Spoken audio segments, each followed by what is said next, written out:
morning. It's such a pleasure to physically meet so many supporters of Pratham and so many of you who have been involved in Pratham, have been involved in ASER over so many years. And also all those remotely connected through the various states. I just want to welcome you and thank you for all the hard work that you all have been doing.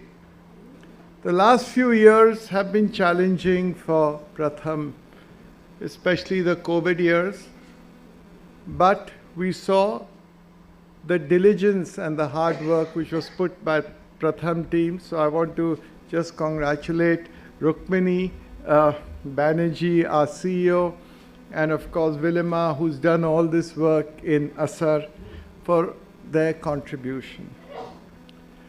ASER started in 2005, and as you've seen now, there have been 12 full surveys done. I remember very clearly the first time when ASER was started at the board, it was more of a concept. Some of us were worried how it will take place, what will be the reaction. And in the beginning, I can say that some of the findings of ASER were not always palatable to government, to other institutions, and they were all upset. They doubted the veracity of the data and the conclusions. But I must say that over time, ASER has now gained enough credibility that it is quoted in the economic surveys, which is given by the government of India. It is quoted in many, many international media, in the press, everywhere else. So it has got its credibility.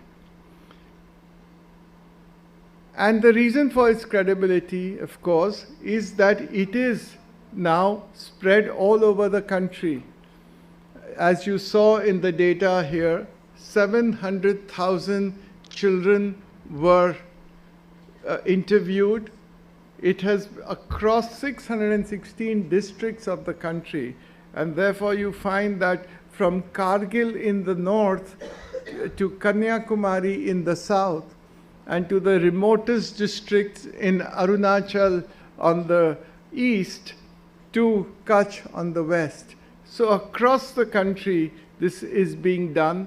And it is done by Pratham, of course, leading it, but it is a cooperative effort where governments, schools, teachers, parents, lot of civil society, more than 30,000 volunteers are all combining to give us what we look at the status of education. It is, as you have seen, the largest rural education survey that has been carried out. The findings were just shared with us a few minutes ago. So I want to just comment on that. The first is that we've seen that in spite of in the pandemic, the number of children attending government schools has significantly gone up. In the last few years, the increase in government schools admission has been almost 10% more than it was before, which has meant also that a corresponding reduction in private school enrollment. Why is this important? On an average, if you see, when a child goes to a government school, the annual cost of that parent for schooling, including everything, is about 20,000 rupees in a year. In a private school, it is about 47,000 a year. So when a parent is sending one child to school, the saving is almost 27,000. And we found that in most private schools, I'm not talking of the schools in Delhi and Mumbai, but the rural private schools are not really, the standard of teaching is much lower than that of government schools. But yet they have this aura. But that is changing. So can you imagine the saving that is being done to a family? So even if there are 2 kids who are going in a family, you have now a saving of more than 50,000 rupees per year. So this is, I think, a very big change that has taken place, and we must applaud it, because this is a big effort that is being made by government, by NGOs, to see that children go into schools.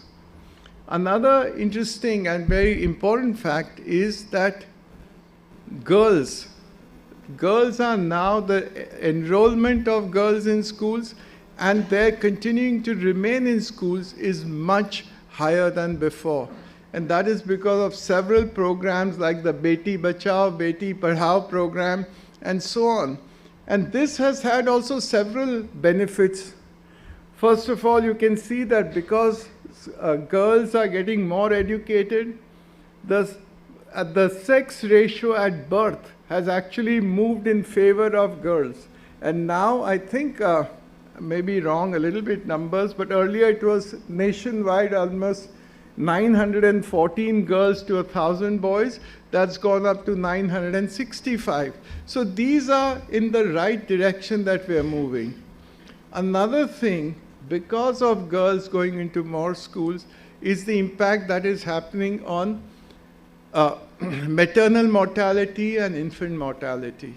And you are seeing that institutional deliveries, which is the most important criteria for maternal and infant mortality, has also gone up significantly. So these are indicators which are not, education has such a wide-reaching impact. And this is what we are seeing today. So I think I'm very excited to see these things. There were certain areas that we need to work upon. And I think the survey also showed. The main, I think there are 2 big areas that I look upon.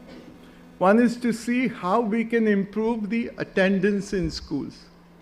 The attendance levels are still in the 70s. I think they need to go up, and we have to make efforts for that. The second is, we talked about what even the new education policy talks about, what the Nipun Bharat scheme talks about, is how we can increase the learning levels. Of course, one of the big initiatives that's also being done is to create what are other schools in areas. Till now, the focus was that how can you have a school very close to a child's home so that they don't have to go too far and they can actually, school attendance would go up. But now with the increase in infrastructure and all, improvement of infrastructure, government has realized that other schools or a collection of schools together to make a large school makes a difference. And that has made a positive difference. But we have to work towards that to ensure that learning levels go up.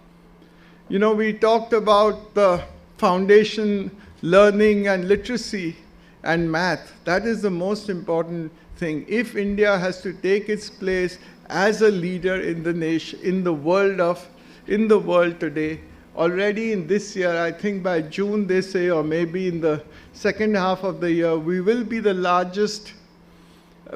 the largest population in the world, the youngest population in the world.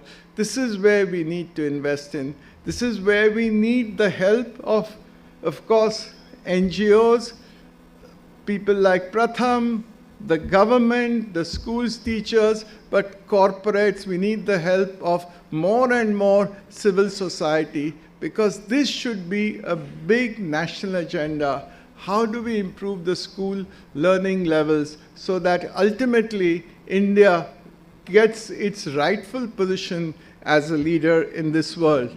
And this is with this hope that just as we could increase enrollment in schools to almost now near 100%, as we could improve the enrollment for girls, we will now see that the next surveys of ASER will show us that learning levels have also gone up.